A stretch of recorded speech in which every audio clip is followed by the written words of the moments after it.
नमस्कार शेतकरी बंधूंनो, स्वागत आहे आपले समृद्ध शेतकरी या यूट्यूब चॅनलमध्ये. तूर उत्पादक शेतकऱ्यांसाठी हा व्हिडिओ खूप महत्त्वाचा आहे.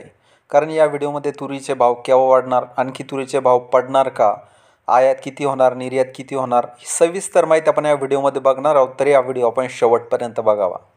देशात यंदा तुरीची लागवड गेल्या वर्षीपेक्षा 14% कमी झाली आहे.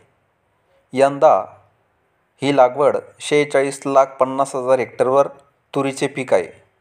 कर्नाटक, महाराष्ट्र, UP, MP, गुजरात या राज्यांमध्ये लागवड वाढली, पण तूर पिकाला पाऊस आणि हे जे बदलतं वातावरण आहे यामुळे मोठ्या प्रमाणावर फटका बसला आहे.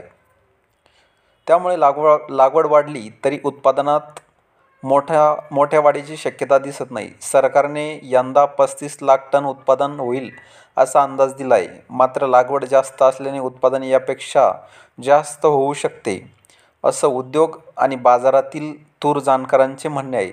सरकार आपल्या सुधारित अंदाजात उत्पादन वाढीचा अंदाज देऊ शकते. लागवड तब्बल 14% वाढल्यामुळे उत्पादन वाढणार, मात्र उत्पादनात एवढीही वाढ होणार नाही की ज्यामुळे तुरीचा भाव आणखी मोठ्या प्रमाणात पडेल. त्याचे महत्त्वाचं कारण म्हणजे देशात जुना तुरीचा स्टॉक कमीच आहे, म्हणजे नगण्य आहे. मागील हंगामातील स्टॉक नसल्याने पुरवठ्याची भिस्त यंदाचे उत्पादन आणि आयात यावरच अवलंबून असेल.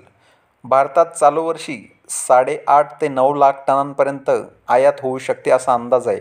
मागील 3 वर्षांमध्ये आयात कमी अधिक प्रमाणात याच पातळीवर होत आहे.